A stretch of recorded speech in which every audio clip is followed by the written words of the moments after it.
ਸਤਿ ਸ਼੍ਰੀ ਅਕਾਲ ਜੀ। ਪੰਜਾਬੀ ਰੇਡੀਓ ਤੇ ਪੰਜਾਬੀ ਟੀਵੀ USA ਵੇਖ ਸੁਣ ਰਹੇ ਸਾਰੇ ਸਰੋਤਿਆਂ ਦਾ ਬਹੁਤ-ਬਹੁਤ ਸਵਾਗਤ ਹੈ program beyond the headlines with Mandeep Punia ਦੇ ਵਿੱਚ। ਇਸ ਪ੍ਰੋਗਰਾਮ ਦੇ ਵਿੱਚ ਸੀਨੀਅਰ ਪੱਤਰਕਾਰ ਮਨਦੀਪ ਪੂਨੀਆ ਹੋਣਾ ਦਾ ਸਾਥ ਹੁੰਦਾ ਹੈ ਤੇ ਦੇਸ਼ ਵਿਦੇਸ਼ ਨਾਲ ਜੁੜੀਆਂ ਹੋਈਆਂ ਕਈ ਅਹਿਮ ਖਬਰਾਂ ਦੇ ਉੱਪਰ ਪਾਈਦਾ ਹੈ ਚਾਨਣਾ।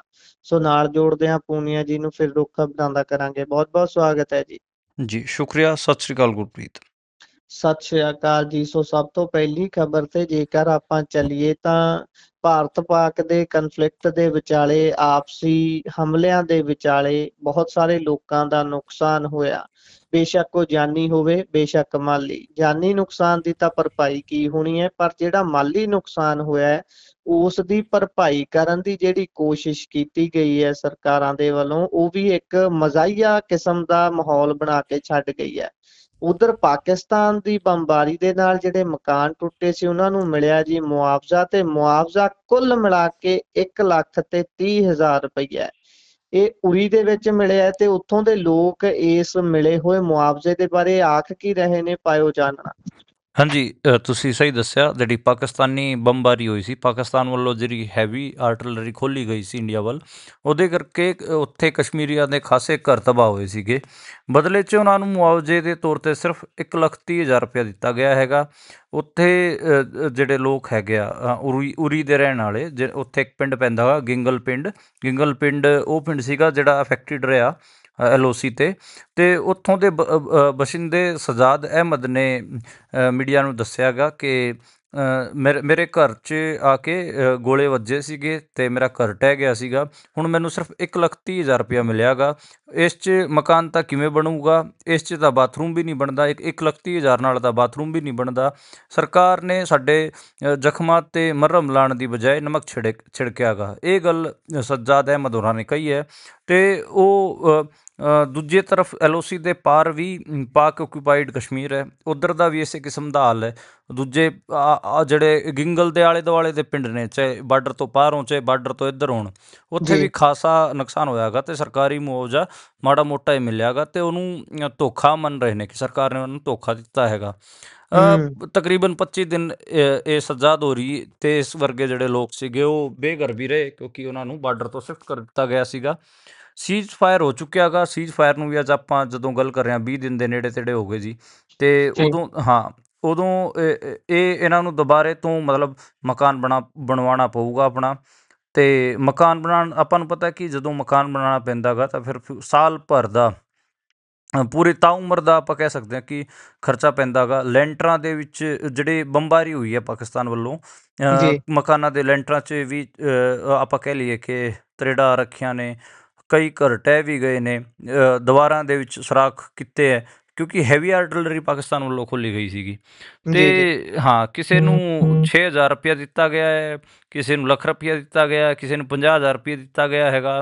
ਅਤੇ ਮਤਲਬ ਇਹ ਜਿਹੜਾ 6,500 ਰੁਪਇਆ ਆਇਆ ਗਾ, ਉਹਦੇ 'ਚ ਮਤਲਬ ਇੱਕ ਪਰਿਵਾਰ ਕਹਿ ਰਿਹਾ ਹੈਗਾ ਜਿਹੜੇ ਖਿੜਕੀਆਂ 'ਤੇ ਸਾਡੀ ਖਿੜਕੀਆਂ 'ਤੇ ਕੰਚ ਟੁੱਟੇ ਨੇ, ਅਸੀਂ ਤਾਂ ਉਹ ਖਿੜਕੀਆਂ ਵੀ ਨਹੀਂ ਲਵਾ ਪਾਵਾਂਗੇ 6,000 ਰੁਪਏ 'ਚ। ਤਾਂ ਅਸੀਂ ਮਤਲਬ ਘਰ ਨੂੰ ਤਾਂ ਕਿਵੇਂ ਠੀਕ ਕਰਾਈਏ? 6,500 ਰੁਪਈਆ ਮਤਲਬ ਮੁਆਵਜ਼ਾ ਵੀ ਮਿਲਿਆ ਗਾ। ਤੁਸੀਂ ਹਿਸਾਬ ਲਾਓ ਕਿ ਕਿਸ ਕਿਸਮ ਨਾਲ ਮੁਆਵਜ਼ੇ ਦਿੱਤੇ ਗਏ ਨੇ। ਜੀ, ਇਹ ਤਾਂ ਹਾਲ ਹੈ। ਗੱਲਾਂ ਤੁਸੀਂ ਵੱਡੀਆਂ ਕਰ ਸਕਦੇ ਹੋ, ਡੈਲੀਗੇਟ ਭੇਜ ਸਕਦੇ ਹੋ ਦੂਜੇ ਦੇਸ਼ਾਂ ਦੇ ਵਿੱਚ ਵੀ, ਭਾਈ ਸਾਡਾ ਆ ਕੁਝ ਰਿਹਾ, ਅਸੀਂ ਇਸ ਰਣਨੀਤੀ ਨਾਲ ਚੱਲੇ ਹਾਂ। ਪਰ ਆਪਣੇ ਦੇਸ਼ ਦੇ ਲੋਕਾਂ ਨੂੰ ਕਿਵੇਂ ਸੈਟਿਸਫਾਈ ਕਰਨਾ ਹੈ ਜਾਂ ਫਿਰ ਹੋਏ ਨੁਕਸਾਨ ਦੀ ਭਰਪਾਈ ਕਿਵੇਂ ਕਰਨੀ ਹੈ, ਉੱਥੇ ਸਾਰਾ ਕੁਝ ਭੁੱਲ ਜਾਂਦੇ ਨੇ। ਫਿਰ ਇਹਨਾਂ ਨੂੰ ਲੱਗਦਾ ਹੈ ਕਿ ਸਾਡਾ ਦੇਸ਼ ਤਾਂ ਹਾਲੇ 1970 ਵਿੱਚ ਜੀ ਜਾਂਦਾ ਹੈ, ਵੀ ਉਨੇ ਕੁ ਖਰਚੇ ਨਾਲ ਉਸ ਹਿਸਾਬ ਦੇ ਖਰਚੇ ਉਹਨਾਂ ਨੂੰ ਪ੍ਰੋਵਾਈਡ ਕਰਾਈ ਜਾਂਦੇ ਨੇ। ਉਧਰ ਅਗਲੀ ਖਬਰ ਤੇ ਜੇਕਰ ਚੱਲੀਏ ਤਾਂ ਇੰਡੀਗੋ ਦੀ ਇੱਕ ਫਲਾਈਟ ਜਿਹੜੀ ਕਿ 4,000 ਫੀਟ ਦੀ ਉਚਾਈ ਤੇ ਉੱਡ ਰਹੀ ਸੀ, ਉਸ ਦੇ ਵਿੱਚ ਅਜਿਹੀ ਕਿਹੜੀ ਚੀਜ਼ ਟਕਰਾਈ ਹੈ ਜੀ ਜਿਸ ਦੇ ਕਰਕੇ ਉਸ ਦੀ ਐਮਰਜੈਂਸੀ ਲੈਂਡਿੰਗ ਕਰਾਉਣੀ ਪੈ ਗਈ? 175 ਦੇ ਕਰੀਬ ਉਸ 'ਚ ਯਾਤਰੀ ਮੌਜੂਦ ਸੀ। ਹਾਂਜੀ, ਇੰਡੀਗੋ ਦੀ ਫਲਾਈਟ ਸੀਗੀ ਜੀ, ਝਾਰਖੰਡ ਦੇ ਰਾਂਚੀ ਏਅਰਪੋਰਟ ਦੇ ਆਲੇ ਦੁਆਲੇ ਸੀਗੀ ਅਤੇ ਤਕਰੀਬਨ 4,000 ਫਿਟ ਉੱਪਰ ਉੱਡ ਰਹੀ ਸੀ। ਉੱਥੇ ਜਿਹੜਾ ਆਪਣਾ ਪਕਸ਼ੀ ਹੁੰਦਾ ਗਾ ਗਿੱਧ ਟਕਰਾਇਆ ਗਾ ਜੀ। ਅਤੇ ਗਿੱਧ ਫਲਾਈਟ ਨੂੰ ਟਕਰਾਉਣ ਕਰਕੇ ਜਿਹੜਾ ਫਲਾਈਟ ਦਾ ਅੱਗੇ ਕੋਕਪਿਟ ਹੁੰਦਾ ਗਾ, ਜਿਹੜੀ ਚੋਂਚ ਹੁੰਦੀ ਹੈ ਜਹਾਜ਼ ਦੀ, ਉਹਦੇ 'ਚ ਡੈਂਟ ਪੈ ਗਏ ਸੀਗੇ ਮਾੜਾ ਮੋਟਾ। ਉਹਦੇ 'ਚ ਆਪਾਂ ਕਹਿ ਲਈਏ ਕਿ ਸਰਾਖ ਵੀ ਹੋ ਗਿਆ ਸੀਗਾ। ਇਸ ਕਰਕੇ ਐਮਰਜੈਂਸੀ ਲੈਂਡਿੰਗ ਕਰਾਉਣੀ ਪਈ। ਤੇ ਲੈਂਡਿੰਗ ਜੀ ਸੇਫ ਹੋਈ ਹੈ। 175 ਲੋਕ ਸੀਗੇ ਤੇ ਸਾਰੇ ਸੇਫ ਨੇ। ਪਰ ਖਾਸੀ ਆਪਾਂ ਕਹਿ ਲਈਏ ਕਿ ਬਹੁਤ ਜਿਵੇਂ ਵੀਡੀਓਜ਼ ਆਪਾਂ ਦੇਖ ਰਹੇ ਸੀਗੇ ਉਸ ਫਲਾਈਟ ਦੇ ਅੰਦਰ ਦੀਆਂ, ਤੇ ਜਿਹੜੇ ਯਾਤਰੀ ਸੀਗੇ ਉਹ ਖਾਸੇ ਵਿਚਾਰੇ ਪਰੇਸ਼ਾਨ ਸੀਗੇ। ਇਹ ਹਿੱਟ ਕਰਨ ਦੇ ਜਿਹੜੇ ਮਾਮਲੇ ਨੇ ਗਿੱਧਾਂ ਦੇ ਹੋਰ ਇਸ ਕਿਸਮ ਪੰਛੀਆਂ ਦੇ, ਇਹ 2,70,000 ਮਾਮਲੇ ਰਿਪੋਰਟ ਹੋਏ ਨੇ। ਜਿਹੜਾ international civil aviation organisation ICAO 2016 ਜੀ ਤੋਂ ਲੈ ਕੇ 2021 ਤੱਕ, ਯਾਨੀ ਕਿ ਇੰਨੇ ਜ਼ਿਆਦਾ ਬਰਡ ਹਿੱਟ ਕਰਦੇ ਨੇ ਫਲਾਈਟਸ ਨੂੰ।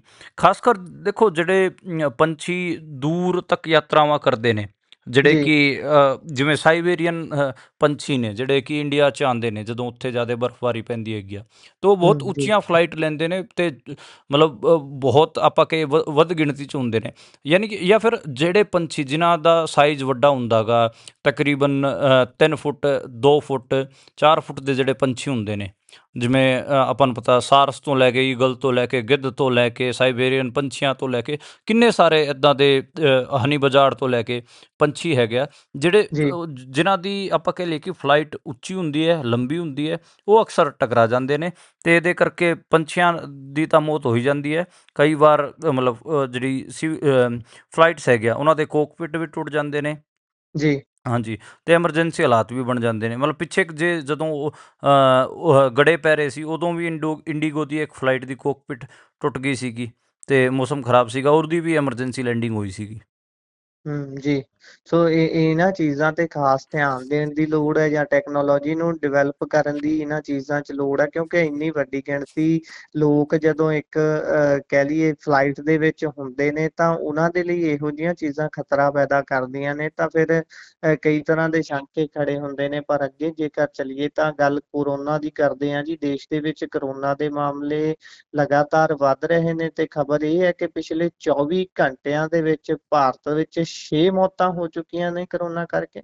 ਹਾਂਜੀ, ਤੇ ਜਿਹੜੇ ਐਕਟਿਵ ਕੇਸ ਨੇ ਅੱਜ ਜੇ ਆਪਾਂ ਗੱਲ ਕਰ ਲਈਏ ਤੇ ਤਕਰੀਬਨ 4,000 ਐਕਟਿਵ ਕੇਸ ਕੋਰੋਨਾ ਦੇ ਅੱਜ ਹੈਗੇ ਆ।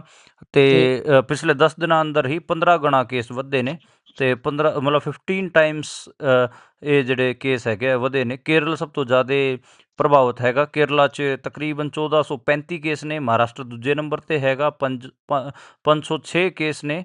ਤੇ ਹਜੇ ਤੱਕ ਜਿਹੜੀ ਲੋਕਾਂ ਦੀ ਡੈਥ ਹੋਈ 34 ਲੋਕਾਂ ਦੀ ਡੈਥ ਹੋ ਚੁੱਕੀ ਹੈ ਤੇ ਪਿਛਲੇ 24 ਘੰਟਿਆਂ 'ਚ 6 ਮੌਤਾਂ ਹੋਈਆਂ ਨੇ ਕਰੋਨਾ ਕਰਕੇ। ਤੇ ਇੱਕ ਗਰਭਵਤੀ ਕੁੜੀ ਦੀ ਵੀ ਡੈਥ ਹੋਈ ਹੈ ਜੀ ਗੁਜਰਾਤ ਦੇ ਵਿੱਚ। ਇਹ ਚੀਜ਼ਾਂ ਨਿਕਲ ਕੇ ਸਾਹਮਣੇ ਆ ਰਹੀਆਂ ਨੇ। ਦਿੱਲੀ ਦੇ ਵਿੱਚ ਵੀ 22 ਸਾਲ ਦੀ ਕੁੜੀ ਦੀ ਡੈਥ ਹੋਈ ਹੈ ਜੀ। ਤਾਮਿਲਨਾਡੂ 'ਚ ਵੀ 25 ਸਾਲ ਦੇ ਇੱਕ ਮੁੰਡੇ ਦੀ ਡੈਥ ਹੋਈ ਹੈ ਕਰੋਨਾ ਕਰਕੇ। ਤੇ ਦੇਖੋ ਕਿੰਨੇ ਯੰਗ ਨੇ, ਯੰਗ ਬੱਚਿਆਂ ਦੀ ਵੀ ਡੈਥ ਹੋ ਰਹੀਆਂ ਨੇ। ਬੁਖਾਰ, ਖਾਂਸੀ, ਸੀਨੇ 'ਚ ਦਰਦ, ਸਾਂਸ ਲੈਣ 'ਚ ਦਿੱਕਤ, ਇਹ ਜੀ ਇਸ ਵਾਰ ਮੇਨਲੀ ਸਿੰਪਟਮਸ ਨਜ਼ਰ ਆ ਰਹੇ ਨੇ। ਤੇ ਅੱਡ ਅੱਡ ਜਿਹੜੇ ਸੂਬੇ ਨੇ ਉਹਨਾਂ 'ਚ ਅੱਡ ਅੱਡ ਕਿਸਮ ਦੇ ਟ੍ਰੈਂਡਸ ਵੀ ਦੇਖਣ ਨੂੰ ਮਿਲ ਰਹੇ ਨੇ। ਪੰਜਾਬ 'ਚ ਜੀ 6 ਹੋ ਚੁੱਕੇ ਨੇ ਕੇਸ, ਹਰਿਆਣੇ 'ਚ 28 ਕੇਸ ਹੋ ਚੁੱਕੇ ਨੇ। ਦਿੱਲੀ 'ਚ ਜੀ ਬਹੁਤ ਜ਼ਿਆਦਾ ਕੇਸ ਵਧੇ ਨੇ। ਇੱਕੋ ਲੱਖ 'ਤੇ ਦਿੱਲੀ 'ਚ ਕੇਸ ਵਧੇ ਨੇ। 483 ਕੇਸ ਅੱਜ ਸੀਗੇ ਤੇ ਖਾਸਾ ਵੱਡਾ ਹੁੰਦਾ ਗਾ। ਦਿੱਲੀ ਜਿਵੇਂ ਆਪਾਂ ਨੂੰ ਪਤਾ ਕਿ ਓਵਰ ਕਰਾਊਡਡ ਵੀ ਹੈਗਾ ਤੇ 400 ਆਪਾਂ ਕਹਿ ਲਈਏ ਕਿ 83 ਹੋ ਗਿਆ ਹੈਗਾ। ਜੀ ਕਈ ਸੂਬੇ ਤਾਂ ਇੱਦਾਂ ਦੇ ਹੈਗੇ ਆ ਜਿੱਥੇ ਸੈਂਪਲ ਟੈਸਟਿੰਗ 'ਚ ਗਏ ਹੋਏ ਨੇ ਪਰ ਡੇਟਾ ਉਹਨਾਂ ਨੇ ਜਾਰੀ ਨਹੀਂ ਕੀਤਾ। ਤਾਮਿਲਨਾਡੂ ਹੋ ਗਿਆ, ਰਾਜਸਥਾਨ, ਉੱਤਰ ਪ੍ਰਦੇਸ਼, ਮੱਧ ਪ੍ਰਦੇਸ਼, ਬਿਹਾਰ, ਇਹਨਾਂ ਦਾ, ਪੰਜਾਬ ਦਾ ਵੀ ਈਵਨ। ਪੰਜਾਬ 'ਚ ਤਾਂ ਉੱਦਾਂ 6 ਪੋਜ਼ੀਟਿਵ ਨੇ ਕਰੋਨਾ ਪੋਜ਼ੀਟਿਵ, 3 ਰਿਕਵਰ ਕਰ ਚੁੱਕੇ ਨੇ, ਇੱਕ ਦੀ ਡੈਥ ਹੋ ਚੁੱਕੀ ਹੈ। ਤੇ ਇਹ ਚੀਜ਼ਾਂ ਹੈਗੀਆਂ ਮਤਲਬ। ਤੇ ਜੇ ਆਪਾਂ ਪੰਜਾਬ ਦੀ ਗੱਲ ਕਰ ਲਈਏ ਤੇ ਫਿਰੋਜ਼ਪੁਰ 'ਚ ਜਿਹੜਾ ਉਹ ਰੇਲਵੇ ਵਾਲਾ ਕੇਸ ਆਇਆ ਸੀਗਾ ਇੱਕ, ਇੱਦਾਂ ਹੀ ਇੱਕ ਹੋਰ ਰੇਲਵੇ ਦਾ ਹੀ ਦੂਜਾ ਮਾਮਲਾ ਆਇਆ ਗਾ। ਰੇਲਵੇ 'ਚ ਇੱਕ ਨੌਕਰੀ ਕਰਦਾ ਗਾ, ਰਾਜਸਥਾਨ ਦੇ ਹਨੂੰਮਾਨਗੜ੍ਹ ਦਾ ਰਹਿਣ ਵਾਲਾ 40 ਸਾਲ ਦਾ ਬੰਦਾ ਅਤੇ ਕਰਮਚਾਰੀ। ਉਹ ਵੀ ਕਰੋਨਾ ਪੋਜ਼ੀਟਿਵ ਪਾਇਆ ਗਿਆ ਹੈਗਾ ਜੀ। ਉੱਤਰ ਪ੍ਰਦੇਸ਼ ਦਾ ਇੱਕ ਮੁਜ਼ੱਫਰਨਗਰ ਦਾ ਸੀਗਾ, ਉਹ ਵੀ ਰੇਲਵੇ ਕਰਮਚਾਰੀ ਸੀਗਾ, ਉਹ ਵੀ ਕਰੋਨਾ ਪੋਜ਼ੀਟਿਵ ਸੀਗਾ ਜੀ। ਤੇ ਮਤਲਬ ਫਿਰੋਜ਼ਪੁਰ 'ਚ ਕੇਸ ਵਧ ਰਹੇ ਨੇ। ਪਹਿਲਾਂ ਇੱਕ ਮਰੀਜ਼ ਆਇਆ ਸੀਗਾ ਜੀ ਫਿਰੋਜ਼ਪੁਰ ਦਾ, ਜਿਹਦੀ ਡੈਥ ਵੀ ਹੋ ਗਈ ਸੀ। ਜੀ ਹਾਂ, ਉਹ ਵੀ ਗੁੜਗਾਉਂ ਆਪਣੇ ਰਿਸ਼ਤੇਦਾਰਾਂ ਕੋਲ ਜਾ ਕੇ ਆਇਆ ਸੀਗਾ। ਜੀ ਤੇ ਮਤਲਬ ਫਿਰੋਜ਼ਪੁਰ 'ਚ ਹੀ 3 ਕੇਸ ਆਪਾਂ ਦੇਖ ਰਹੇ ਹਾਂ। ਯਾਨੀ ਕਿ ਜਿਹੜਾ ਇਹ ਟ੍ਰੈਂਡ ਦੇਖੋਗੇ, ਰੇਲਵੇ ਕਰਮਚਾਰੀ ਦੋਵੇਂ ਬਾਹਰ ਦੇ ਨੇ, ਇੱਕ ਰਾਜਸਥਾਨ ਹਨੂੰਮਾਨਗੜ੍ਹ ਦਾ ਹੈਗਾ, ਇੱਕ ਉੱਤਰ ਪ੍ਰਦੇਸ਼ ਦਾ ਹੈਗਾ ਮੁਜ਼ੱਫਰਨਗਰ ਤੋਂ। ਤੇ ਉਹ ਜਿਹੜਾ ਇੱਕ ਹੋਰ ਸੀਗਾ ਸੂਰਿਆ ਐਨਕਲੇਵ 'ਚ ਆਇਆ ਸੀਗਾ ਜਿਹੜਾ ਕੇਸ, ਉਹ ਆਪਣੇ ਜੀ ਰਿਸ਼ਤੇਦਾਰਾਂ ਨੂੰ ਗੁੜਗਾਉਂ ਮਿਲ ਕੇ ਆਇਆ ਸੀਗਾ। ਤੇ ਮਤਲਬ ਇਸ ਟਾਈਮ ਜਿਹੜੇ ਆਪਾਂ ਕਹਿ ਲਈਏ ਕਿ ਸਖਤਾਈ ਨਹੀਂ ਵਰਤੀ ਗਈ, ਤਾਂ ਫਿਰ ਆਪਾਂ ਨੂੰ ਇੱਥੇ ਵੀ ਕਰੋਨਾ ਦੇ ਕੇਸ ਵਧੇ ਹੋਏ ਦੇਖਣ ਨੂੰ ਮਿਲਣਗੇ। 4 ਨਵੇਂ ਵੇਰੀਐਂਟ ਐਕਟਿਵ ਨੇ, ਇਹਦੇ ਬਾਰੇ ਆਪਾਂ ਪਹਿਲਾਂ ਵੀ ਗੱਲ ਕਰ ਚੁੱਕੇ ਹਾਂ। ਜਿਹੜਾ JN1 ਵੇਰੀਐਂਟ ਹੈ ਕਰੋਨਾ ਦਾ, ਉਹ ਤਾਂ ਇਮਿਊਨਿਟੀ ਨੂੰ ਵੀ ਕਮਜ਼ੋਰ ਕਰ ਦਿੰਦਾ, ਅਤੇ ਜਿਹੜੀ ਪੁਰਾਣੀਆਂ ਵੈਕਸੀਨਾਂ ਨੇ ਉਹ ਵੀ ਇਫੈਕਟਿਵ ਘੱਟ ਹੈਗੀਆਂ ਇਹਨਾਂ 'ਤੇ। ਤੇ ਜੀ ਲਗਾਤਾਰ ਟੈਸਟਿੰਗ ਜਾਰੀ ਹੈ। ਹੁਣ ਅੱਗੇ ਟੈਸਟਿੰਗਸ ਵਧਣਗੀਆਂ ਤੇ ਉਦੋਂ ਪਤਾ ਲੱਗੂਗਾ ਕਿ ਕਿੱਧਰ ਜਾਊਗਾ, ਪਰ ਇਸ ਟਾਈਮ ਆਪਾਂ ਨੂੰ ਇਸ 'ਤੇ ਕੰਟਰੋਲ ਕਰਨ ਦੀ ਲੋੜ ਹੈ। ਜੀ, ਸੋ ਕੰਟਰੋਲ ਕਰਨ ਦੀ ਤਾਂ ਬਹੁਤ ਲੋੜ ਹੈ, ਕਿਉਂਕਿ ਪਿਛਲੇ ਹਾਲਾਤਾਂ ਤੋਂ ਹਾਲੇ ਬਹੁਤੇ ਲੋਕ ਸੰਭਲੇ ਨਹੀਂ ਨੇ, ਤੇ ਨਾ ਹੀ ਉਹਨਾਂ ਦੇ ਜ਼ਹਿਨ ਦੇ ਵਿੱਚੋਂ ਇਹ ਚੀਜ਼ਾਂ ਨਿਕਲੀਆਂ ਨੇ। ਸੋ ਉੱਧਰ ਕਹਿੰਦੇ ਬਿਹਾਰ ਦੇ ਵਿੱਚ 3 ਰਾਊਂਡ ਦੇ ਵਿੱਚ ਕਹਿੰਦੇ ਵਿਧਾਨ ਸਭਾ ਦੀਆਂ ਚੋਣਾਂ ਹੋਣਗੀਆਂ ਜੀ। ਤਰੀਕਾਂ ਕੋਈ ਅਨਾਉਂਸ ਹੋਈਆਂ ਨੇ ਜਾਂ ਹਾਲੇ ਹੋਣੀਆਂ ਨੇ? ਨਹੀਂ, ਤਰੀਕਾਂ ਤਾਂ ਅਨਾਊਂਸ ਹੋਣਗੀਆਂ। ਮਤਲਬ ਇਹ ਮੰਨਿਆ ਜਾ ਰਿਹਾ ਹੈਗਾ ਕਿ ਤਕਰੀਬਨ 10ਵੇਂ ਮਹੀਨੇ 'ਚ 4 ਮਹੀਨੇ ਬਾਅਦ ਬਿਹਾਰ ਦੇ ਚੋਣ ਅਨਾਊਂਸ ਹੋ ਸਕਦੇ ਨੇ। ਦੀਵਾਲੀ ਅਤੇ ਉਹਨਾਂ ਦਾ ਜਿਹੜਾ ਛਠ ਪੂਜਾ ਦਾ ਜਿਹੜਾ ਤਿਉਹਾਰ ਆਉਂਦਾ ਹੈਗਾ, ਉਹਦਾ ਧਿਆਨ ਰੱਖਦਿਆਂ ਹੋਇਆ ਪੂਰੀ ਤਿਆਰੀ ਕੀਤੀ ਜਾ ਰਹੀ ਹੈ। ਇਲੈਕਸ਼ਨ ਜਿਹੜਾ ਕਮਿਸ਼ਨ ਹੈ ਉਹ ਉੱਧਰ ਦਾ ਸਰਵੇ ਵੀ ਕਰ ਰਿਹਾ ਹੈਗਾ, ਡੇਟਸ ਵੀ ਡਿਸਾਈਡ ਕਰ ਰਿਹਾ ਹੈਗਾ ਕੀ ਹੋ ਸਕਦੇ ਨੇ। ਇਹ ਮੰਨਿਆ ਜਾ ਰਿਹਾ ਹੈਗਾ ਕਿ ਇਹ ਜਿਹੜੇ ਮੌਕੇ ਦੀ ਹਕੂਮਤ ਹੈ, ਨਿਤੀਸ਼ ਕੁਮਾਰ ਹੋਣਾ ਦੀ ਸਰਕਾਰ ਹੈ, ਇਹ 22 ਨਵੰਬਰ 2025 'ਚ ਪੂਰੀ ਹੋ ਜੂਗੀ। ਯਾਨੀ ਕਿ ਨਵੰਬਰ ਜਾਂ ਅਕਤੂਬਰ 'ਚ 10ਵੇਂ ਜਾਂ 11ਵੇਂ ਮਹੀਨੇ 'ਚ ਚੋਣ ਹੋ ਸਕਦੇ ਨੇ। ਇਹ ਸੈਪਟੰਬਰ ਅਤੇ ਅਕਤੂਬਰ ਦੇ ਵਿੱਚ ਆਚਾਰ ਸੰਹਿਤਾ ਲੱਗ ਜੂਗੀ, ਯਾਨੀ ਕਿ ਚੋਣ ਜ਼ਾਬਤਾ ਲਾਗੂ ਹੋ ਜੂਗਾ ਜੀ। ਅਤੇ ਸੈਪਟੰਬਰ ਦੇ ਆਖਰੀ ਹਫ਼ਤੇ 'ਚ ਕਿਤੇ ਨਾ ਕਿਤੇ ਚੋਣ ਪ੍ਰਕਿਰਿਆ ਸ਼ੁਰੂ ਹੋ ਸਕਦੀ ਹੈ, ਅਤੇ ਅਕਤੂਬਰ ਜਾਂ ਫਿਰ ਨਵੰਬਰ ਤੱਕ ਪੂਰੀ ਚੱਲੂਗੀ, ਅਤੇ ਫਿਰ ਪੂਰੀ ਨਵੰਬਰ ਮਹੀਨੇ 'ਚ ਨਵਾਂ ਮੁੱਖ ਮੰਤਰੀ ਚੁਣ ਲਿਆ ਜਾਊਗਾ ਜੀ ਬਿਹਾਰ ਦਾ। ਬਿਹਾਰ ਦੇ ਇਲੈਕਸ਼ਨ ਬਹੁਤ ਇੰਪੋਰਟੈਂਟ ਨੇ, ਕਿਉਂਕਿ ਉੱਥੇ ਅਲਾਇੰਸ ਵੀ ਹੈਗਾ, BJP ਦਾ ਵੱਡਾ ਅਲਾਇੰਸ ਹੈ। ਵੱਡੇ ਅਲਾਇੰਸ ਪਾਰਟਨਰ ਨੇ ਨਿਤੀਸ਼ ਕੁਮਾਰ BJP ਦੇ। ਜੇ ਉਹ ਉੱਥੇ ਹਾਰਦੇ ਨੇ, BJP ਵੀ ਹਾਰਦੀ ਹੈ ਅਤੇ ਨਿਤੀਸ਼ ਕੁਮਾਰ ਵੀ ਹਾਰਦੇ ਨੇ, ਅਤੇ ਉਹਨਾਂ ਨੂੰ ਜੀ ਇੱਕ ਵੱਡੀ ਸੱਟ ਲੱਗੂਗੀ ਜੀ। ਜੀ, ਇਹ ਤਾਂ ਹੈ। ਸੋ ਜੇਕਰ ਅੱਗੇ ਚੱਲੀਏ ਤਾਂ ਉਧਰ ਬੀਜੇਪੀ ਦੇ ਵੱਲੋਂ ਇਸ ਵਾਰ ਆਪਰੇਸ਼ਨ ਬਲੂ ਸਟਾਰ ਨੂੰ ਲੈ ਕੇ ਮੈਂ ਵੇਖ ਰਿਹਾ ਕਿ ਵੱਖ-ਵੱਖ ਪਲੇਟਫਾਰਮਸ ਦੇ ਉੱਪਰ ਨਾ ਪੋਸਟਰ ਸਾਂਝੇ ਕੀਤੇ ਜਾ ਰਹੇ ਨੇ, ਤੇ ਇਸੇ ਦੇ ਵਿੱਚ ਉਹ ਉਦੋਂ ਮਾਰੇ ਗਏ ਸਾਰੇ ਲੋਕਾਂ ਨੂੰ ਉਹ ਸ਼ਹੀਦ ਵੀ ਦੱਸ ਰਹੇ ਨੇ। ਇਹ ਜੋ ਗੱਲਾਂ ਕਰ ਰਹੇ ਨੇ, ਜਾਂ ਉਹ ਕਿਸ ਪਾਸੇ ਨੂੰ ਏਜੰਡੇ ਨੂੰ ਟੋ ਕਰਨ ਦੀ ਕੋਸ਼ਿਸ਼ ਕਰ ਰਹੇ ਨੇ, ਜਾਂ ਪੰਜਾਬ 'ਚ ਪੈਰ ਪਸਾਰਨ ਦੇ ਇਹ ਨਵੇਂ ਤਰੀਕੇ ਇਖਤਿਆਰ ਕਰ ਰਹੇ ਨੇ ਹੁਣ? ਮੈਨੂੰ ਤਾਂ ਲੱਗਦਾ ਵਾ ਜੀ ਉਹਨਾਂ ਤੋਂ ਗਲਤੀ ਹੋਈ ਹੈ, ਅਤੇ ਉਹਨਾਂ ਨੇ ਗਲਤੀ ਆਪਣੀ ਸੁਧਾਰ ਵੀ ਲਈ ਹੈ, ਅਤੇ ਉਹਨਾਂ ਜੀ ਨੇ BJP ਦੇ ਆਈਡੀਓਲੋਜੀ ਦੇ ਅਕੋਰਡਿੰਗ ਕਹਿ ਰਿਹਾਗਾ, ਕਿਉਂਕਿ 1984 'ਚ BJP ਦੀ ਆਈਡੀਓਲੋਜੀ ਅੱਡ ਕਿਸਮ ਦੀ ਸੀਗੀ। ਉਹ ਇੰਦਰਾ ਗਾਂਧੀ ਦੀ ਹਕੂਮਤ ਨੂੰ ਸਪੋਰਟ ਕਰ ਰਹੇ ਸੀ, ਇੰਦਰਾ ਗਾਂਧੀ ਦੇ ਐਕਸ਼ਨਸ ਦੇ ਹੱਕ 'ਚ ਖੜੇ ਸੀਗੇ, ਜੀ ਅਤੇ ਉਹਨਾਂ ਨੇ ਪੋਸਟ ਪਾਈ, ਅਤੇ 4 ਘੰਟੇ ਬਾਅਦ ਇਹ ਪੋਸਟ ਡਿਲੀਟ ਕਰ ਲਈ ਸੀ। BJP ਪੰਜਾਬ ਦੇ ਆਪਣੇ ਓਫੀਸ਼ੀਅਲ ਟਵਿੱਟਰ ਅਤੇ ਫੇਸਬੁੱਕ ਪੇਜ 'ਤੇ ਪਾਈ ਗਈ ਸੀਗੀ। ਉਹਦੇ 'ਚ 1 ਜੂਨ 1984 ਸਾਕਾ ਨੀਲਾ ਤਾਰਾ, ਉਹਨਾਂ ਨੇ ਸਾਰਾ ਲਿਖਿਆ ਪੂਰਾ, ਕਾਂਗਰਸ ਸਰਕਾਰ ਵੱਲੋਂ ਦਰਬਾਰ ਸਾਹਿਬ 'ਤੇ ਕੀਤੇ ਗਏ ਹਮਲੇ ਦੇ ਪਹਿਲੇ ਦਿਨ ਸ਼ਹੀਦ ਹੋਏ ਸਮੂਹ ਸ਼ਹੀਦਾਂ ਨੂੰ ਉਹਨਾਂ ਨੇ ਸਨਮਾਨ ਪ੍ਰਗਟ ਕੀਤਾ ਸੀਗਾ। ਅਤੇ ਸਿਮਰਨ ਉਹ ਤੋਂ ਇਸ ਤੋਂ ਇਲਾਵਾ ਉਹਨਾਂ ਨੇ ਹੋਰ ਵੀ ਕਈ ਪਲੇਟਫਾਰਮਸ 'ਤੇ ਇਹ ਚੀਜ਼ਾਂ ਸ਼ੇਅਰ ਕੀਤੀਆਂ ਸੀਗੀਆਂ, ਪਰ ਜਦੋਂ ਗੱਲਾਂ ਇਹਦੇ 'ਚ ਆਈਆਂ ਅੱਗੇ, ਇਹ BJP ਦੀ ਜਿਹੜੀ ਸੈਂਟਰਲ ਟੀਮ ਉਹਦੇ ਕੋਲੇ ਗੱਲਾਂ ਗਈਆਂ, ਤਾਂ ਫਿਰ ਉਹਨਾਂ ਨੇ ਪੋਸਟ ਡਿਲੀਟ ਕਰਾ ਦਿੱਤੀ ਹੈ। ਦੇਖੋ, ਪੰਜਾਬ ਦੇ ਮਤਲਬ BJP ਦੀ ਜਿਹੜੀ ਆਪਾਂ ਕਹਿ ਲਈਏ ਕਿ ਸਿਆਸਤ ਰਹੀ ਹੈ, ਅਟਲ ਬਿਹਾਰੀ ਵਾਜਪੇਈ ਹੋਣ, ਆਡਵਾਣੀ ਹੋਣ, ਉਹ ਹਮੇਸ਼ਾ ਪੰਜਾਬੀਆਂ ਦੇ ਉਲਟ ਖੜਦੇ ਰਹੇ ਨੇ। ਸੇਮ ਲਾਈਨ ਨਰਿੰਦਰ ਮੋਦੀ ਹੋਰਾਂ ਨੇ ਵੀ ਟੋਕ ਕੀਤੀ ਹੈ, ਅਤੇ ਇਸ ਕਰਕੇ ਮੈਨੂੰ ਲੱਗਦਾ ਗਾ ਕਿ ਇਹ ਜਿਹੜੀ ਕਿਸੇ ਨੇ ਕੋਈ ਸੋਸ਼ਲ ਮੀਡੀਆ ਟੀਮ 'ਚ ਕੰਮ ਕਰ ਰਿਹਾ ਹੋਊਗਾ ਕੋਈ ਮੁੰਡਾ, ਉਹਨੇ ਇਹ ਪੋਸਟ ਪਾ ਦਿੱਤੀ, ਉਹਨੂੰ ਸ਼ਾਇਦ ਹੁਣ ਨੌਕਰੀ ਤੋਂ ਕੱਢਿਆ ਵੀ ਜਾ ਚੁੱਕਿਆ ਹੋਊਗਾ, ਅਤੇ ਬਾਅਦ 'ਚ ਫਿਰ ਇਹਨਾਂ ਨੇ ਪੋਸਟਾਂ ਡਿਲੀਟ ਕਰਨੀਆਂ ਪਈਆਂ ਇਹਨਾਂ ਨੂੰ। ਜੀ। ਸੋ ਉਧਰ ਇਸੇ ਦੇ ਨਾਲ ਜਿਹੜੇ ਆਪਰੇਸ਼ਨ ਬਲੂ ਸਟਾਰ ਦੇ ਦੌਰਾਨ ਸਰੂਪ ਘਾਇਲ ਹੋਏ ਸਨ ਗੁਰੂ ਗ੍ਰੰਥ ਸਾਹਿਬ ਜੀ ਦੇ, ਉਹਨਾਂ ਦੇ ਦਰਸ਼ਨ ਵੀ ਕਰਵਾਏ ਗਏ ਨੇ? ਹਾਂਜੀ, ਮਤਲਬ ਹਜੇ ਬੇਸਿਕਲੀ ਕੀ ਹੈ ਕਿ ਦਮਦਮੀ ਟਕਸਾਲ ਅਤੇ ਐਸਜੀਪੀਸੀ ਦੇ ਵਿਚਕਾਰ ਵਿਗਿਆਨੀ ਕੁਲਦੀਪ ਸਿੰਘ ਗੜਗੜ ਨੂੰ ਲੈ ਕੇ ਵਿਵਾਦ ਚੱਲ ਹੀ ਰਿਹਾ, ਹਜੇ ਖਤਮ ਨਹੀਂ ਹੋਇਆਗਾ ਜੀ। ਐਸਜੀਪੀਸੀ ਦੇ ਐਡਵੋਕੇਟ ਹਰਜਿੰਦਰ ਸਿੰਘ ਧਾਮੀ ਹੋਣੀ ਖੁਦ ਦਮਦਮੀ ਟਕਸਾਲ ਦੇ ਮੁਖੀ ਹਰਨਾਮ ਸਿੰਘ ਖਾਲਸਾ ਨੂੰ ਮਿਲਣ ਪਹੁੰਚੇ ਸੀ। 1 ਘੰਟੇ ਤੱਕ ਇਹਨਾਂ ਦੀ ਬੈਠਕ ਚੱਲੀ ਸੀ, ਪਰ ਉਹ ਵਿਫਲ ਰਹੀ। ਉਸੇ ਦੌਰਾਨ ਇਹ ਚੀਜ਼ਾਂ ਸਾਹਮਣੇ ਆਈਆਂ ਕਿ ਮਤਲਬ ਆਪਾਂ ਕਹਿ ਲਈਏ ਕਿ ਆਪਰੇਸ਼ਨ ਬਲੂ ਸਟਾਰ ਦੀ ਬਰਸੀ ਤੇ ਘਾਇਲ ਸਵਰੂਪਾਂ ਦੇ ਦਰਸ਼ਨ ਕਰਾਏ ਗਏ। ਤੇ ਐਸਜੀਪੀਸੀ ਅਤੇ ਦਮਦਮੀ ਟਕਸਾਲ 'ਚ ਇਸ ਟਾਈਮ ਤਨਾਤਨੀ ਵੀ ਦੇਖਣ ਨੂੰ ਮਿਲੀ, ਜਥੇਦਾਰ ਦਾ ਵਿਰੋਧ ਵੀ ਹੋਇਆ ਹੈਗਾ ਜੀ। ਪਰ ਉੱਥੇ ਮਤਲਬ ਜਿਵੇਂ ਜਿਸ ਹਿਸਾਬ ਨਾਲ ਮੀਟਿੰਗ ਹੋਈ ਹੈ, ਉਹ ਦੇਖਦੇ ਹਾਂ ਕਿ ਉਹਦੇ 'ਚ ਹੁੰਦਾ ਕੀ ਹੈ। ਦਰਬਾਰ ਸਾਹਿਬ ਦੇ ਵਿੱਚ ਸ੍ਰੀ ਗੁਰੂ ਸਾਹਿਬ ਦੇ ਦਰਸ਼ਨ ਕਰਾਏ ਗਏ, ਜਿਹੜੇ ਸਰੂਪ ਘਾਇਲ ਹੋਏ ਸੀ ਉਹਨਾਂ ਦੇ ਦਰਸ਼ਨ ਕਰਾਏ ਗਏ ਜੀ। ਤੇ ਇਹ ਆਪਾਂ ਨੂੰ ਪਤਾ ਕਿ ਐਸਜੀਪੀਸੀ ਸ੍ਰੀ ਅਕਾਲ ਤਖਤ ਸਾਹਿਬ ਦੇ ਆਦੇਸ਼ ਤੇ ਐਸਜੀਪੀਸੀ ਇਸ ਵੀਕ ਨੂੰ ਘੱਲੂਘਾਰਾ ਸ਼ਬਦਾਂ ਦੇ ਤੌਰ ਤੇ ਮਨਾਉਂਦੀ ਹੈਗੀ ਆ। ਤੇ 6 ਜੂਨ ਤੱਕ ਇਹ ਚੱਲੂਗਾ ਜੀ, 1 ਜੂਨ ਤੋਂ ਲੈ ਕੇ 6 ਜੂਨ ਤੱਕ। ਤੇ ਉੱਥੇ ਪੰਜਾਬ ਪੁਲਿਸ ਦੀ ਵੱਡੀ ਗਿਣਤੀ ਲੱਗੀ ਹੋਈ ਹੈ, 6000 ਦੇ ਨੇੜੇ ਤੇੜੇ ਪੰਜਾਬ ਪੁਲਿਸ ਦੇ ਜਿਹੜੇ ਕਰਮੀ ਨੇ ਉੱਥੇ ਤੈਨਾਤ ਨੇ। ਜੀ ਜਦ ਕਿ ਇਹ ਤਾਂ ਮਤਲਬ ਬੇਸਿਕਲੀ ਇੱਕ ਹਿਸਟੋਰੀਕਲ ਫੈਕਟਸ ਨੇ, ਜੋ ਕੁਝ ਇੰਡੀਅਨ ਹਕੂਮਤ ਨੇ ਕੀਤਾ ਹੈ ਉੱਥੇ। ਤੇ ਜੀ ਜੀ ਉਸੇ ਚੀਜ਼ ਦਾ ਹੀ ਉਹ ਦਿਖਾ ਰਹੇ ਨੇ। ਫਿਰ ਪਤਾ ਮੈਨੂੰ ਸਮਝ ਨਹੀਂ ਆ ਰਿਹਾ ਕਿ ਐਡੇ ਜ਼ਿਆਦੇ ਆਪਾਂ ਕਹਿ ਲਈਏ ਕਿ ਪੁਲਿਸ ਲਾਉਣ ਦੀ ਕੀ ਲੋੜ ਸੀਗੀ। ਤੇ 6 ਜੂਨ ਨੂੰ ਦਰਬਾਰ ਸਾਹਿਬ ਦੇ ਵਿੱਚ ਜਿਹੜੇ ਸ਼ਹੀਦ ਹੋਏ ਸੀ ਉਹਨਾਂ ਦੇ ਪਰਿਵਾਰਾਂ ਨੂੰ ਸਨਮਾਨਿਤ ਵੀ ਕੀਤਾ ਜਾਊਗਾ। 4 ਜੂਨ ਨੂੰ ਸ੍ਰੀ ਅਕਾਲ ਤਖਤ ਸਾਹਿਬ ਤੇ ਅਖੰਡ ਪਾਠ ਨਾਲ ਇਸ ਪੂਰੇ ਕਾਰਜਕ੍ਰਮ ਦੀ ਸ਼ੁਰੂਆਤ ਹੋਊਗੀ ਤੇ 6 ਜੂਨ ਨੂੰ ਸਮਾਪਤੀ ਹੋਣੀ ਹੈ ਜੀ। ਤੇ ਦਮਦਮੀ ਟਕਸਾਲ ਨੇ ਵੀ ਅੱਡ ਅੱਡ ਕਾਰਜਕ੍ਰਮ ਦੇ ਰੱਖੇ ਨੇ। ਗੁਰਦੁਆਰਾ ਗੁਰਦਰਸ਼ਨ ਪ੍ਰਕਾਸ਼, ਉੱਥੇ ਉਹਨਾਂ ਨੇ ਆਪਣੇ ਕਾਰਿਆਕਰਮ ਕਰਨੇ ਨੇ। ਦਲ ਖਾਲਸਾ ਨੇ ਵੀ 5 ਜੂਨ ਦੀ ਸ਼ਾਮ ਨੂੰ ਘੱਲੂਘਾਰਾ ਮਾਰਚ ਕੱਢਣ ਦਾ ਐਲਾਨ ਕੀਤਾ ਹੈ ਜੀ। ਅਤੇ ਸ੍ਰੀ ਅਕਾਲ ਤਖਤ ਸਾਹਿਬ 'ਤੇ ਜਾ ਕੇ ਦਲ ਖਾਲਸਾ ਵਾਲਿਆਂ ਦਾ ਜੀ ਇਹ ਘੱਲੂਘਾਰਾ ਮਾਰਚ ਹੈ, ਇਹ 5 ਜੂਨ ਨੂੰ ਸਮਾਪਤ ਹੋਊਗਾ। ਤੇ ਜੀ। ਹਾਂਜੀ। ਸੋ ਉਧਰ ਕੈਬਨਿਟ ਮੀਟਿੰਗ ਹੋਈ ਹੈ ਪੰਜਾਬ ਦੀ, ਤੇ ਉਹਦੇ ਵਿੱਚ ਉਹਨਾਂ ਨੇ ਲੈਂਡ ਪੂਲਿੰਗ ਪਾਲਿਸੀ ਨੂੰ ਮਨਜ਼ੂਰੀ ਦੇ ਦਿੱਤੀ ਹੈ ਜੀ। ਹਾਂਜੀ, ਭਗਵੰਤ ਮਾਨ ਦੇ ਸਰਕਾਰੀ ਆਵਾਸ 'ਤੇ ਇਹ ਮੀਟਿੰਗ ਹੋਈ ਹੈ ਜੀ, ਜੀ ਲੈਂਡ ਪੂਲਿੰਗ ਪਾਲਿਸੀ ਨੂੰ ਲੈ ਕੇ, ਅਤੇ ਸਰਕਾਰ ਨੇ ਉਹਨੂੰ ਮਨਜ਼ੂਰੀ ਦੇ ਦਿੱਤੀ ਹੈ। ਹੁਣ ਆਪਾਂ ਹੂੰ ਨੂੰ ਪਤਾ ਕਿ ਕਿਸਾਨ ਵਿਰੋਧ ਵੀ ਕਰ ਰਹੇ ਨੇ।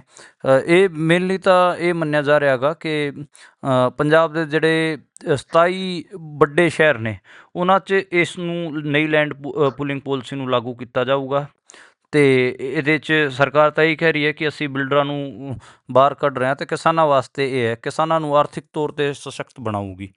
ਅਤੇ 27 ਸ਼ਹਿਰਾਂ 'ਚ ਇਹਨੂੰ ਲਾਗੂ ਵੀ ਕੀਤਾ ਜਾਊਗਾ, ਇਹ ਵੀ ਗੱਲ ਆ ਰਹੀ ਹੈ। ਅਤੇ ਪਰ ਮਤਲਬ ਇਹ ਹੈ ਕਿ ਪੁਲਿਸ ਇੱਕ ਤਾਂ ਪੜ੍ਹਨੀ ਪਊਗੀ ਇਹਦੇ 'ਚ, ਕਿ ਮਤਲਬ ਕਿਸਾਨ 'ਤੇ ਕੋਈ ਦਬਾਅ ਬਣਾਉਣ ਦੀ ਪ੍ਰਕਿਰਿਆ ਤਾਂ ਨਹੀਂ ਹੈ। ਜੇ ਕਿਸਾਨ 'ਤੇ ਦਬਾਅ ਦੇ ਉੱਤੇ ਦਬਾਅ ਬਣਾ ਕੇ ਜ਼ਮੀਨ ਲਈ ਜਾਊਗੀ ਤਾਂ ਫਿਰ ਤਾਂ ਮਤਲਬ ਮਾੜੀ ਪੋਲਿਸੀ ਹੈ।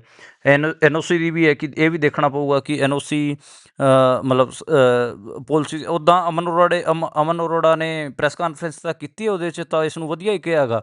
ਪਰ ਜੀ ਪੋਲਿਸੀ ਦੀ ਇੱਕ ਵਾਰ ਆਪਾਂ ਨੂੰ ਮਤਲਬ ਜਿਵੇਂ ਸ਼ਬਦਾਂ ਨਾਲ ਤਾਂ ਇਹ ਹੇਰ-ਫੇਰ ਕਰਦੇ ਹੀ ਨੇ। ਜੀ ਜੀ ਹਕੂਮਤਾਂ ਜਿਹੜੀਆਂ ਹੁੰਦੀਆਂ ਨੇ ਉਹ ਸ਼ਬਦ ਮਤਲਬ ਲੈਂਗੁਏਜ ਨਾਲ ਤਾਂ ਖੇਡਦੀਆਂ ਨੇ। ਇਸ ਕਰਕੇ ਆਪਾਂ ਨੂੰ ਇੱਕ ਵਾਰ ਥੋਰੋਲੀ ਰੀਡ ਕਰ ਲਈਏ, ਉਸ ਤੋਂ ਬਾਅਦ ਹੀ ਦੱਸਾਂਗੇ ਇਹਦੇ 'ਚ ਕਮੀਆਂ ਕੀ ਨੇ। ਆਪਾਂ ਸਰਕਾਰ ਦੀ ਪ੍ਰੈਸ ਕਾਨਫਰੰਸ ਵਾਲੀ ਬੋਲੀ ਤਾਂ ਘੱਟੋ ਘੱਟ ਨਹੀਂ ਬੋਲਾਂਗੇ। ਉਹਦੇ ਨਾਲ ਹੂੰ ਦਿੱਕਤਾਂ ਇਹ ਹੁੰਦੀਆਂ ਨੇ ਕਿ ਅਸੀਂ ਜਿਵੇਂ ਸਰਕਾਰ ਤਾਂ ਚੰਗੀ ਕਹਿ ਰਹੀ ਹੁੰਦੀ ਆ, ਆਪਾਂ ਵੀ ਚੰਗਾ ਚੰਗਾ ਕਹਿਣ ਲੱਗ ਜਾਵਾਂਗੇ, ਬਾਅਦ 'ਚ ਪਤਾ ਲੱਗਿਆ ਕਿਸਾਨਾਂ ਨਾਲ ਠੱਗੀ ਹੋ ਗਈ। ਤਾਂ ਇਸ ਕਰਕੇ ਹੂੰ ਹਜੇ ਆਪਾਂ ਇਸ ਨੂੰ ਡਾਕੂਮੈਂਟ ਨੂੰ ਵੀ ਰੀਡ ਕਰ ਲਈਏ ਕਮੈਂਟ ਕਰਨ ਦੀ ਬਜਾਏ। ਇਹ ਮੰਨਿਆ ਜਾ ਰਿਹਾ ਹੈਗਾ ਕਿ ਇਹ ਜਿਹੜਾ ਲੁਧਿਆਣੇ ਵਾਲਾ ਕੇਸ ਚੱਲਿਆ ਸੀ, ਉਸ ਤੋਂ ਬਾਅਦ ਹੀ ਇਹਨਾਂ ਨੇ ਇਹਨੂੰ ਮਤਲਬ ਘਟਾਉਣ ਦੀ ਥਾਂ 'ਤੇ ਹੋਰ ਵੀ ਆਪਾਂ ਕਹਿ ਲਈਏ ਕਿ ਤੇਜ਼ ਕਰ ਦਿੱਤਾ ਹੈਗਾ। ਇਹ ਪਾਲਿਸੀ ਦੇ ਤਹਿਤ ਇਹ ਵੀ ਦੱਸਿਆ ਜਾ ਰਿਹਾ ਹੈਗਾ ਕਿ ਜੇ 1 ਏਕੜ ਕਿਸਾਨ ਤੋਂ ਲਈ ਜਾਊਗੀ ਤੇ 1000 ਗਜ਼ ਰੈਜ਼ੀਡੈਂਸ਼ੀਅਲ, 200 ਗਜ਼ ਕਮਰਸ਼ੀਅਲ ਲੈਂਡ ਦਿੱਤੀ ਜਾਊਗੀ। ਜੀ ਮਤਲਬ ਕਿੱਲੇ ਦੇ ਵਿੱਚ ਆਪਾਂ ਨੂੰ ਪਤਾ ਤਕਰੀਬਨ 5000 ਗਜ਼ ਹੁੰਦੇ ਨੇ। 5000 ਗਜ਼ ਲੈ ਕੇ ਸਰਕਾਰ 1200 ਗਜ਼ ਵਾਪਸ ਕਰਨ ਦੀ ਗੱਲ ਕਹਿ ਰਹੀ ਹੈ, ਡਿਵੈਲਪ ਕਰਕੇ ਦਿੱਤੀ ਜਾਊਗੀ। ਡਿਵੈਲਪ ਤਾਂ ਕੀ ਹੁੰਦਾ ਹੈਗਾ ਜੀ, ਉੱਥੇ ਬਿਜਲੀ ਦੇ ਖੰਭੇ ਗੱਡ ਦੇਣਗੇ, ਜੀ ਪੋਲਸ ਇਲੈਕਟ੍ਰੀਸਿਟੀ ਦੇ, ਅਤੇ ਸੀਵਰ ਵਿਛਾ ਦੇਣਗੇ। ਅਤੇ ਆਪਾਂ ਕਹਿ ਲਈਏ ਕਿ ਉਹ ਕਿਸਾਨਾਂ ਦੇ ਖੇਤਾਂ 'ਚੋਂ ਹੀ ਚੱਕ ਚੱਕ ਕੇ ਮਿੱਟੀ ਪਾ ਕੇ ਰਾਹ ਉੱਚੇ ਉੱਚੇ ਰਾਹ ਬਣਾ ਦੇਣਗੇ। ਤੇ ਇਹ ਇੱਕ ਕੰਮ ਕਰਨਗੇ, ਇਹਨੂੰ ਡਿਵੈਲਪ ਕਰ ਰਹੇ ਹਾਂ ਕਿ ਇਹਨੂੰ ਅਸੀਂ ਡਿਵੈਲਪ ਕਰਕੇ ਦੇਵਾਂਗੇ ਕਿਸਾਨਾਂ ਨੂੰ ਵਾਪਸ। 5000 ਗਜ਼ ਜ਼ਮੀਨ ਲੈ ਕੇ 1200 ਗਜ਼ ਵਾਪਸ ਫੜਾ ਦੇਣਗੇ। ਯਾਨੀ ਕਿ ਤੁਸੀਂ ਜੇ ਇਹਦੀ ਕੈਲਕੂਲੇਸ਼ਨ ਕਰੋਗੇ ਕਿ 100 ਚੀਜ਼ ਲੈ ਕੇ 20 ਚੀਜ਼ ਵਾਪਸ ਕਰਨ ਵਾਲੀ ਗੱਲ ਹੋ ਜੂਗੀ ਜੀ। ਜੀ, ਉੱਪਰੋਂ ਡਿਵੈਲਪ ਹੋਣ ਨੂੰ ਕਿੰਨਾ ਸਮਾਂ ਲੱਗੂਗਾ ਤੇ ਉਨੇ ਸਮੇਂ ਤੱਕ ਜਿਸ ਤੇ ਕਿਸਾਨ ਸ਼ਹਿਰਾਂ ਦੀ 'ਚ ਤੁਸੀਂ ਬਈ ਜ਼ਮੀਨ ਇੱਕ ਗੱਲ ਇਹ ਵੀ ਹੈ ਨਾ ਕਿ ਜੀ ਸ਼ਹਿਰਾਂ 'ਚ ਕੋਈ ਇਸ ਕਿਸਮ ਦੀ ਇਕਨੋਮਿਕ ਐਕਟੀਵਿਟੀ ਥੋੜ੍ਹੇ ਹੋ ਕਿ ਉੱਥੇ ਤੁਹਾਨੂੰ ਅਰਬਨਾਈਜੇਸ਼ਨ ਦੀ ਲੋੜ ਹੈਗੀ ਆ। ਪਿੰਡ ਤਾਂ ਉਹ ਹੂੰ, ਵੀ ਸ਼ਹਿਰਾਂ 'ਚੋਂ ਜਿਹੜੇ ਪੰਜਾਬ ਦੇ ਪਿੰਡ ਨੇ ਉਹ ਹੂੰ, ਡਿਸਟ੍ਰਿਕਟ ਸੈਂਟਰਸ ਤੋਂ ਕਿੰਨੇ ਦੂਰ ਨੇ? 15 ਕਿਲੋਮੀਟਰ, 20 ਕਿਲੋਮੀਟਰ। ਜਿਹੜੇ ਪਿੰਡ ਜ਼ਿਆਦਾ ਦੂਰ ਹੁੰਦੇ ਨੇ ਉਹ ਵੀ 30-35 ਤੋਂ ਜ਼ਿਆਦਾ ਦੂਰ ਨਹੀਂ ਹੁੰਦੇ। ਬਾਕੀ ਤਾਂ ਜੀ, ਉਹਦੇ ਜੀ, ਆਲੇ ਦੁਆਲੇ ਕਿੰਨੇ ਪਿੰਡ ਹੁੰਦੇ ਨੇ। ਜੀ, ਹਾਂ, ਮੈਨੂੰ ਨਹੀਂ ਲੱਗਦਾ। ਅਤੇ ਇੱਦਾਂ ਮਤਲਬ ਇਹ ਤਾਂ ਹੈ ਨਹੀਂ ਕਿ ਭਗਵੰਤ ਮਾਨ ਨੇ ਪਿਛਲੇ 3-4 ਸਾਲਾਂ 'ਚ ਇੱਥੇ ਹਰ ਸ਼ਹਿਰ 'ਚ ਵੱਡੀਆਂ ਵੱਡੀਆਂ ਇੰਡਸਟਰੀਆਂ ਲੈ ਆਇਆ ਹੋਵੇ ਅਤੇ ਅਰਬਨਾਈਜੇਸ਼ਨ ਦੀ ਲੋੜ ਪੈ ਗਈ ਹੋਵੇ। ਮੈਨੂਫੈਕਚਰਿੰਗ ਇੰਡਸਟਰੀਆਂ ਇੱਥੇ ਸਥਾਪਿਤ ਕਰ ਦਿੱਤੀਆਂ ਹੋਣ। ਇੱਥੇ ਸਾਰੇ BMW ਤੋਂ ਲੈ ਕੇ ਮਰਸਡੀਜ਼ ਫੋਰਸ ਇੱਥੇ ਕਾਰਾਂ ਬਣਾਉਂਦੀਆਂ ਹੋਣ। ਇਹ ਤਾਂ ਹੈ ਨਹੀਂ। ਕੋਈ ਜੀ, ਮੈਨੂਫੈਕਚਰਿੰਗ ਇੰਡਸਟਰੀ ਲੈ ਕੇ ਨਹੀਂ ਆਏ ਹੈਗੇ ਆ। ਬਲਕਿ ਇਹ ਤਾਂ ਉਲਟ ਹੈਗਾ। ਮੈਨੂਫੈਕਚਰਿੰਗ ਇੰਡਸਟਰੀ ਲੈ ਕੇ ਤਾਂ ਕੀ ਆਉਣੀ ਸੀ, ਗਈਆਂ ਇੱਥੋਂ ਛੱਡ ਕੇ ਗਈਆਂ ਹੋਰ ਨੇ। ਮਤਲਬ ਫਿਰ ਜੀ, ਉਹ ਅਰਬਨਾਈਜੇਸ਼ਨ ਦਾ ਮੈਨੂੰ ਸਮਝ ਨਹੀਂ ਆ ਰਿਹਾ ਕਿ ਅਰਬਨਾਈਜੇਸ਼ਨ ਦੀ ਕੀ ਲੋੜ ਹੈ, ਜਦ ਕਿ ਆਪਣੇ ਪੰਜਾਬ 'ਚ ਤਕਰੀਬਨ 70% ਦੇ ਨੇੜੇ ਤੇੜੇ ਜਿਹੜੇ ਸ਼ਹਿਰ ਨੇ ਉਹ ਬੇਸਿਕਲੀ ਮੰਡੀਆਂ ਨੇ ਕਿਸਾਨਾਂ ਦੀਆਂ। ਜੀ, ਹਾਂ, ਉੱਥੇ ਉਹ ਜਿਹੜੀ ਰੂਰਲ ਐਕਟੀਵਿਟੀ, ਰੂਰਲ ਇਕੋਨਮੀ ਕਰਕੇ ਉਹ ਸ਼ਹਿਰ ਚੱਲਦੇ ਨੇ। ਅਤੇ ਫਿਰ ਉੱਥੇ ਤੁਸੀਂ ਮਤਲਬ ਅਰਬਨਾਈਜੇਸ਼ਨ ਕਰਕੇ ਕੀ ਕਰੋਗੇ? ਇਹ ਤਾਂ ਖੈਰ ਡਿਵਲਪਮੈਂਟਲ ਪਰਸਪੈਕਟਿਵ ਨੇ। ਮੇਰਾ ਤਾਂ ਮੇਰੀ ਤਾਂ ਜਿਹੜੀ ਇਕਨੋਮਿਕ ਸੈਂਸ ਉਹ ਹੀ ਕਹਿੰਦੀ ਹੈਗੀ ਆ ਕਿ ਪੰਜਾਬ 'ਚ ਬਹੁਤ ਐਗਰੈਸਿਵ ਅਰਬਨਾਈਜੇਸ਼ਨ ਦੀ ਕੋਈ ਲੋੜ ਨਹੀਂ ਹੈ। ਪੰਜਾਬ ਦੇ ਤਾਂ ਜੀ, ਪਿੰਡ ਜੀ। ਸ਼ਹਿਰਾਂ ਤੋਂ ਬਹੁਤ ਜ਼ਿਆਦਾ ਸੋਹਣੇ ਨੇ। ਜੀ, ਜੀ। ਸੋ ਅੱਗੇ ਚਲੀਏ ਤਾਂ ਉੱਧਰ ਜਲੰਧਰ ਦੇ ਵਿੱਚ ਜਿਹੜਾ ਚੌਧਰੀ ਪਰਿਵਾਰ ਹੈ, ਚੌਧਰੀ ਸੰਤੋਖ ਸਿੰਘ ਹੁਣਾਂ ਦਾ, ਤੇ ਉਹਨੇ ਇੱਕ ਵਾਰ ਫਿਰ ਤੋਂ ਪਲਟੀ ਮਾਰੀ ਹੈ। ਪਹਿਲਾਂ ਉਹ ਚੋਣਾਂ ਦੇ ਵਿੱਚ ਬੀਜੇਪੀ ਦੀ ਝੋਲੀ 'ਚ ਜਾ ਕੇ ਬੈਠ ਗਏ ਸਨ, ਫਿਰ ਇੱਥੇ ਉਹਨਾਂ ਨੇ ਨੁਕਸਾਨ ਕੀਤਾ ਗਰੀਬ ਚਰਨਜੀਤ ਚੰਨੀ ਹੁਣਾਂ ਦਾ ਥੋੜਾ ਜਿਹਾ। ਹਾਲਾਂਕਿ ਉਹ ਇੰਨਾ ਜ਼ਿਆਦਾ ਨਹੀਂ ਸੀ ਕਿ ਉਹਨਾਂ ਨੂੰ ਹਰਾ ਪਾਉਂਦੇ, ਪਰ ਹੁਣ ਕਹਿੰਦੇ ਦੁਬਾਰਾ ਤੋਂ ਉਹਨਾਂ ਨੇ ਇੱਕ ਵਾਰ ਫਿਰ ਪਲਟੀ ਮਾਰਦਿਆਂ ਕਾਂਗਰਸ ਦੇ ਪੱਲੇ ਦੇ ਵਿੱਚ ਬੈਠਣਾ ਹੀ ਬਿਹਤਰ ਸਮਝਿਆ ਜੀ। ਇਹ ਕਿਵੇਂ ਸੰਭਵ ਹੋਇਆ ਜਾਂ ਕਿਉਂ ਸੰਭਵ ਹੋਇਆ? ਇਸ ਦੇ ਪਿੱਛੇ ਕੀ ਰਾਜਨੀਤੀ ਹੈ? ਹਾਂਜੀ, ਉੱਦਾਂ ਤਾਂ ਮਾਮਲਾ ਆਪ ਜੀ ਹੁਣਾਂ ਦੇ ਇਲਾਕੇ ਦਾ, ਜਲੰਧਰ ਆਪ ਜੀ ਦਾ ਡਿਸਟ੍ਰਿਕਟ ਪੈਂਦਾ ਗਾ, ਅਤੇ ਉੱਥੋਂ ਜੀ, ਜੀ, ਜਿਹੜੇ ਸੰਤੋਖ ਪਰਿਵਾਰ ਹੈ, ਚੌਧਰੀ ਪਰਿਵਾਰ ਹੈ, ਉਹਦੇ ਜਿਹੜੇ ਮੁੰਡੇ ਨੇ, ਕਿਉਂਕਿ ਸੰਤੋਖ ਸਿੰਘ ਜੀ ਦਾ ਡੈਥ ਹੋ ਚੁੱਕੀ ਹੈਗੀ ਆ, ਉਹ ਫਲੋਰ ਤੋਂ ਵਿਧਾਇਕ ਨੇ, ਵਿਕਰਮਜੀਤ ਸਿੰਘ ਚੌਧਰੀ। ਉਹ ਜੀ, ਰਾਜਾ ਵੜਿੰਗ ਦੇ ਕੈਂਪ 'ਚ ਸ਼ਾਮਿਲ ਹੋਏ ਨੇ, ਪਾਰਟੀ 'ਚ ਸ਼ਾਮਿਲ ਹੋਏ ਨੇ। ਦਰਅਸਲ ਜਿਹੜੇ ਲੁਧਿਆਣਾ ਵੈਸਟ ਦੇ ਚੋਣ ਚੱਲ ਰਹੇ ਨੇ, ਉਹਨਾਂ 'ਚ ਜਿਹੜੇ ਭਾਰਤ ਭੂਸ਼ਣ ਆਸੂ ਸੀ, ਉਹਨਾਂ ਨੇ ਸਿਟਿੰਗ ਕਾਊਂਸਲਰ ਅਤੇ ਆਮ ਆਦਮੀ ਪਾਰਟੀ ਦੇ ਆਗੂਆਂ ਨੂੰ ਕਾਂਗਰਸ 'ਚ ਸ਼ਾਮਿਲ ਕਰਾਇਆ ਸੀਗਾ। ਅਤੇ ਜੀ, ਉਹਦੇ 'ਚ ਉਹਨਾਂ ਨੇ ਨਾ ਤਾਂ ਇਸ ਦਾ ਰਾਜਾ ਵੜਿੰਗ ਨੂੰ ਇਨਵੋਲਵ ਕੀਤਾ, ਨਾ ਉਹਦੀ ਕੋਈ ਸਹਿਮਤੀ ਲਈ। ਤਾਂ ਇਸ ਕਰਕੇ ਥੋੜ੍ਹਾ ਚਿੜ ਗਿਆ ਸੀਗਾ। ਇਹਨੂੰ ਲੱਗਿਆ ਕਿ ਯਾਰ ਮੈਂ ਪਾਰਟੀ ਦਾ ਪ੍ਰਧਾਨ ਹਾਂ, ਮੈਨੂੰ ਕੋਈ ਪੁੱਛ ਹੀ ਨਹੀਂ ਰਿਹਾ। ਅਤੇ ਜੀ, ਆਮ ਆਦਮੀ ਪਾਰਟੀ ਤੋਂ ਜਾਂ ਫਿਰ ਸਿਟਿੰਗ ਕਾਊਂਸਲਰਾਂ ਨੂੰ ਇੱਥੇ ਲੁਧਿਆਣੇ ਵੈਸਟ 'ਚ ਸ਼ਾਮਿਲ ਕਰਾਇਆ ਜਾ ਰਿਹਾ ਹੈਗਾ। ਉਹ ਕੀ ਪੁੱਛੂਗਾ? ਮਤਲਬ ਉਹ ਜ਼ਮੀਨ ਨਾਲ ਜੁੜਿਆ ਆਗੂ ਹੈ, ਭਾਰਤ ਭੂਸ਼ਣ ਆਸੂ ਉੱਥੇ ਐਕਟਿਵ ਹੈਗਾ। ਉਹ ਰਾਜੇ ਵੜਿੰਗ ਨਾਲ ਉਹਦਾ ਕੀ ਲੈਣਾ ਦੇਣਾ? ਮਤਲਬ ਰਾਜਾ ਵੜਿੰਗ ਤਾਂ ਮਤਲਬ ਬਹੁਤ ਖੁੰਦਕੜਨਾ ਚਾਹੁੰਦਾ ਵਾ ਭਾਰਤ ਭੂਸ਼ਣ ਆਸੂ ਨਾਲ, ਪਰ ਬਣ ਨਹੀਂ ਰਹੀ ਗੀ। ਇਸੇ ਕਰਕੇ ਹੁਣ ਜਦੋਂ ਪਾਰਟੀ ਦੇ ਮਤਲਬ ਇਹ ਦੱਸਿਆ ਜਾ ਰਿਹਾ ਗਾ, ਮਤਲਬ ਮੇਰੇ ਜਿਹੜੇ ਸੋਰਸ ਨੇ ਉਹ ਕਹਿ ਰਹੇ ਨੇ ਕਿ ਫਿਰ ਇਹ ਰਾਜਾ ਵੜਿੰਗ ਸ਼ਿਕਾਇਤ ਉੱਪਰ ਲੈ ਕੇ ਗਿਆ ਕਿ ਜੀ ਭਾਰਤ ਭੂਸ਼ਣ ਆਸੂ ਆਗੂਆਂ ਨੂੰ, ਅੱਡ ਆਗੂਆਂ ਨੂੰ ਮੇਰੇ ਤੋਂ ਪੁੱਛੇ ਬਗੈਰ ਕਾਂਗਰਸ 'ਚ ਸ਼ਾਮਿਲ ਕਰਾ ਰਿਹਾ ਗਾ। ਉਹ ਉੱਪਰਲਿਆਂ ਨੇ ਕਿਹਾ ਕਿ ਸ਼ਾਮਿਲ ਹੀ ਕਰਾ ਰਿਹਾ, ਕੱਟ ਥੋੜ੍ਹੀ ਨਾ ਰਿਹਾ, ਤੁਸੀਂ ਵੀ ਕਰਾ ਲਓ ਕੋਈ ਸ਼ਾਮਿਲ ਜੇ ਤੁਹਾਡੇ ਕੋਲ ਜੀ, ਕੋਈ ਹੈਗਾ। ਅਤੇ ਉਹਦੇ ਪ੍ਰੈਸ਼ਰ ਬਣ ਗਿਆ। ਫਿਰ ਉਹਨੇ ਇਸ ਨੂੰ ਪੁੱਛਿਆ, ਸੰਤੋਖ ਸਿੰਘ ਦੇ ਬੇਟੇ ਨੂੰ, ਵਿਕਰਮਜੀਤ ਸਿੰਘ ਨੂੰ, ਅਤੇ ਆਪਣੀ ਛਵੀ ਬਚਾਉਣ ਵਾਸਤੇ ਉਹਨੂੰ ਜੁਆਇਨ ਕਰਾਇਆ ਗਾ ਜੀ। ਇਹ ਬਾਕੀ ਚੰਨੀ ਦੇ ਉਲਟ ਵੀ ਰਾਜਾ ਵੜਿੰਗ ਨੇ ਹੀ ਖੜਾ ਕੀਤਾ ਸੀ ਇਸ ਨੂੰ। ਜੀ, ਜੀ। ਹੂੰ। ਸੋ ਉਧਰ ਪੰਜਾਬ ਦੇ ਮੌਸਮ ਦਾ ਅੱਜ ਕੀ ਹਾਲ ਰਹਿਣ ਵਾਲਾ ਹੈ, ਜਾਂ ਕੀ ਬਾਰਿਸ਼ ਦੀ ਕਿਤੇ ਸੰਭਾਵਨਾ ਹੈ? ਪਾਇਓ ਚਾਨਣਾ। ਹਾਂਜੀ, ਅੱਜ 16 ਜ਼ਿਲ੍ਹਿਆਂ ਦੇ ਵਿੱਚ ਅਲਰਟ ਹੈਗਾ ਪੰਜਾਬ ਦੇ। ਹਨੇਰੀ ਅਤੇ ਬਰਖਾ ਦਾ ਅਲਰਟ ਹੈ। ਕਿਤੇ ਕਿਤੇ ਤਾਂ ਜੀ ਅੱਜ ਪਈ ਵੀ ਹੈ, ਬਰਖਾ ਪਈ ਵੀ ਹੈ, ਅਤੇ ਕਿਤੇ ਕਿਤੇ ਹਨੇਰੀ ਵੀ ਚੱਲੀ ਹੈ। ਕਿਤੇ ਕਿਤੇ ਆਪਾਂ ਕਹਿ ਲਈਏ ਕਿ ਜਿਹੜਾ ਮੌਸਮ ਉਹ ਸ਼ਾਂਤ ਵੀ ਰਿਹਾ ਹੈਗਾ, ਲੂ ਦਾ ਅਸਰ ਨਹੀਂ ਦਿਖਾਈ ਦਿਆ। ਅੱਜ ਮੈਂ ਤਾਂ ਬੇਸਿਕਲੀ ਪਟਿਆਲੇ ਤੋਂ ਹਰਿਆਣੇ ਵੱਲ ਆਇਆ ਸੀਗਾ, ਅਤੇ ਇਸ ਵਿੱਚ ਪਿੰਡਾਂ 'ਚ ਖੂਬ ਸਾਰੀਆਂ ਛਬੀਲਾਂ ਲੱਗੀਆਂ ਹੋਈਆਂ ਸੀ। ਮੈਂ ਤਾਂ ਛਬੀਲ ਪੀਂਦੇ ਹੋਏ ਆਇਆ ਗਾ। ਯਾਨੀ ਕਿ ਜੀ, ਜਿਹੜਾ ਇਹ ਸਾਰਾ ਮੌਸਮ ਸੀਗਾ ਗਰਮੀ ਦਾ, ਇੱਕ ਤਾਂ ਪੰਜਾਬ ਦਾ ਮੌਸਮ ਹੁਣ ਮਤਲਬ ਸੁਧਰ ਰਿਹਾ ਹੈਗਾ, ਉਹਦੇ ਕਰਕੇ ਗਰਮੀ ਘੱਟ ਲੱਗੀ। ਦੂਜੇ ਆਪਣੇ ਪਿੰਡਾਂ ਵਾਲੇ ਮੁੰਡੇ ਛਬੀਲਾ ਲਾ ਕੇ ਖੜੇ ਨੇ ਜੀ। ਪੰਜਾਬੀਆਂ ਜੀ ਨੂੰ ਤਾਂ ਗਰਮੀ ਦਾ ਅਸਰ ਕੁਛ ਹੋਣ ਨਹੀਂ ਦਿੰਦੇ। ਜਿੰਨੇ ਆਪਣੇ ਪਿੰਡਾਂ ਵਾਲੇ ਮੁੰਡੇ ਸੇਵਾ ਕਰਦੇ ਨੇ ਛਬੀਲ ਲਾ ਕੇ, ਉਸ ਹਿਸਾਬ ਨਾਲ ਤਾਂ ਕੋਈ ਫਰਕ ਪੈਣਾ ਨਹੀਂ ਲੂ ਵਗੈਰਾ ਦਾ। ਉੱਦਾਂ ਟੈਂਪਰੇਚਰ ਵੀ ਮਤਲਬ ਇਹ ਮੰਨੋ ਕਿ ਠੀਕ ਰਿਹਾ ਗਾ। ਅੱਜ ਜਿਹੜਾ ਹਾਈਐਸਟ ਟੈਂਪਰੇਚਰ ਸੀਗਾ ਉਹ ਬਠਿੰਡੇ ਦਾ ਸੀਗਾ। ਬਠਿੰਡੇ 'ਚ ਸਭ ਤੋਂ ਜ਼ਿਆਦਾ ਗਰਮ ਦਿਨ ਰਿਹਾ ਗਾ, 42 ਡਿਗਰੀ ਟੈਂਪਰੇਚਰ ਰਿਹਾ, ਯਾਨੀ ਕਿ ਮਤਲਬ ਇੰਨਾ ਜ਼ਿਆਦਾ ਹੀ ਨਹੀਂ ਸੀਗਾ। ਕਈ ਸ਼ਹਿਰਾਂ ਦਾ ਜਿਹੜਾ ਤਾਪਮਾਨ ਸੀਗਾ ਉਹ ਤਾਂ ਹੋਰ ਵੀ ਵਧੀਆ, ਮਤਲਬ ਉਹ ਇੰਨੀ ਗਰਮੀ ਨਹੀਂ ਸੀ। ਅੰਮ੍ਰਿਤਸਰ ਦੇ ਵਿੱਚ 38 ਡਿਗਰੀ ਸੀਗਾ, ਪਟਿਆਲੇ 'ਚ 38 ਡਿਗਰੀ ਸੀਗਾ, ਲੁਧਿਆਣੇ 'ਚ 39 ਡਿਗਰੀ ਸੀਗਾ, ਹੁਸ਼ਿਆਰਪੁਰ ਦੇ ਵਿੱਚ 37 ਡਿਗਰੀ ਸੀਗਾ। ਯਾਨੀ ਕਿ ਤਕਰੀਬਨ 37-38 ਤੋਂ ਲੈ ਕੇ 41 ਡਿਗਰੀ ਦੇ ਵਿੱਚ ਪੰਜਾਬ ਦਾ ਮੌਸਮ ਅੱਜ ਝੂਲਦਾ ਰਹੇਗਾ, ਜਿਹੜੀ ਕਿ ਠੀਕ ਗੱਲ ਹੈ। ਬਾਕੀ ਜਿਹੜੇ ਅਲਰਟ ਹੈਗੇ ਆ, ਕੱਲ੍ਹ ਦੇ ਵੀ ਅਲਰਟ ਨੇ 2 ਜੂਨ, ਸੌਰੀ ਅੱਜ 2 ਜੂਨ ਹੈ, ਅਤੇ ਅੱਜ ਦੇ ਵੀ ਅਲਰਟ ਸੀਗੇ, ਅਤੇ 3 ਜੂਨ ਦੇ ਵੀ ਅਲਰਟ ਹੈ ਮੰਗਲਵਾਰ ਦੇ ਵੀ। ਲੁਧਿਆਣਾ, ਅੰਮ੍ਰਿਤਸਰ, ਫਿਰੋਜ਼ਪੁਰ, ਜਲੰਧਰ, ਪਟਿਆਲਾ, ਬਠਿੰਡਾ, ਸੰਗਰੂਰ, ਇੱਥੇ ਹਨੇਰੀ ਅਤੇ ਮਾੜੀ ਮੋਟੀ ਵਰਖਾ ਹੋ ਸਕਦੀ ਹੈਗੀ ਆ ਜੀ। ਜੀ, ਸੋ ਇਸੇ ਦੇ ਨਾਲ ਪ੍ਰੋਗਰਾਮ ਦਾ ਸਮਾਂ ਇੱਥੇ ਸਮਾਪਤ ਹੁੰਦਾ ਹੈ। ਸੋ ਤੁਸੀਂ ਜੁੜੇ ਜਾਣਕਾਰੀਆਂ ਸਾਂਝੀਆਂ ਕੀਤੀਆਂ, ਬਹੁਤ ਬਹੁਤ ਧੰਨਵਾਦ ਪੂਨੀਆ ਜੀ। ਧੰਨਵਾਦ ਜੀ, ਸ਼ੁਕਰੀਆ, ਸਤਿ ਸ਼੍ਰੀ ਅਕਾਲ। ਸਤਿ ਸ੍ਰੀ ਅਕਾਲ। ਸੋ ਇਹ ਸਨ ਸਾਡੇ ਨਾਲ ਮਨਦੀਪ ਪੂਨੀਆ ਜੀ। ਵੱਖ-ਵੱਖ ਖਬਰਾਂ ਤੇ ਪਾਇਆ ਚਾਨਣਾ। ਕਿਵੇਂ ਲੱਗਿਆ ਤੁਹਾਨੂੰ ਪ੍ਰੋਗਰਾਮ? ਆਪਣੇ ਵਿਚਾਰ ਰਾਏ ਟਿੱਪਣੀਆਂ ਜ਼ਰੂਰ ਸਾਂਝੇ ਕਰਿਓ। ਜੁੜੇ ਰਹੋ ਪੰਜਾਬੀ ਰੇਡੀਓ ਤੇ ਪੰਜਾਬੀ TV USA ਦੇ ਨਾਲ। ਦਿਓ ਇਜਾਜ਼ਤ। ਧੰਨਵਾਦ। ਸਤਿ ਸ਼੍ਰੀ ਅਕਾਲ।